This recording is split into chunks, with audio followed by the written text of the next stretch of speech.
Phuket থাইল্যান্ডে সবচেয়ে বেশি পরিদর্শন করার মতো জায়গাগুলো। বাংলা রোড অসাধারণ নাইট লাইফের জন্য বিখ্যাত।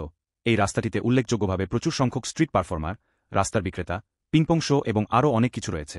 সানডে মার্কেট এটি অনেক বেশি শান্ত পরিবেশ। এখানে আপনি খাবার, কেনাকাটা এবং বিনোদন উপভোগ করতে পারেন। পাতং বিচ সমুদ্র সৈকত ফুকেটের সবচেয়ে সুন্দর, নিরিবিলি ও শান্তিময় সমুদ্র সৈকতগুলো পাতং-এ অবস্থিত। তাই বিচ লাভাররা এখানে নিয়মিত আসে। এখানকার শুভ্রসাদা সমুদ্র সৈকতগুলো সমুদ্রপাড়ে বসে একটি অলস দিন কাটানোর জন্য বিখ্যাত।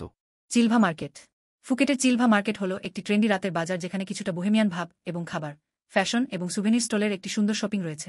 ফিফি আইল্যান্ড দ্বীপটি লিওনার্দো ডি ক্যাপ্রিও চলচ্চিত্র দ্য বিচ এর জন্য সবচেয়ে বিখ্যাত, যা জনবসতিহীন ফিফিতে অবস্থিত। জেমস বন্ড আইল্যান্ড এই দ্বীপটি জেমস বন্ড মুভির জন্য বিখ্যাত, যেটি এখানে শ্যুট করা হয়েছিল। দ্বীপের চারপাশে গুহা এবং হ্রদগুলি অত্যন্ত আকর্ষণীয়। টাইগার কিংডম ফুকেটের টাইগার কিংডমে দর্শকরা বন্যপ্রাণী এবং প্রকৃতির আনন্দ এবং উত্তেজনা অনুভব করতে পারে। 4 একর জায়গা জুড়ে বিস্তৃত টাইগার কিংডম।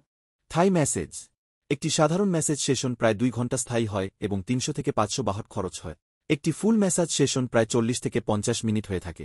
রিলটি সেভ করে রাখুন আপনার পরবর্তী থাইল্যান্ড ট্রিপের জন্য।